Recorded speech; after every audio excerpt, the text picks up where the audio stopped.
feel we should lose by 30 points or what. They killed us in the glass, out-rebounded us by almost 40 points. So, credit to them. They took advantage of our weakness today.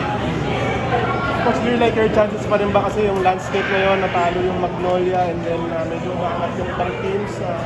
It's a very predict because I think the quotient will be a factor. Yung three-way tie na if we end up with Magnolia or Converge. But I think what matters is we still control our destiny. We have 3 games. If we win all 3, we're in for sure.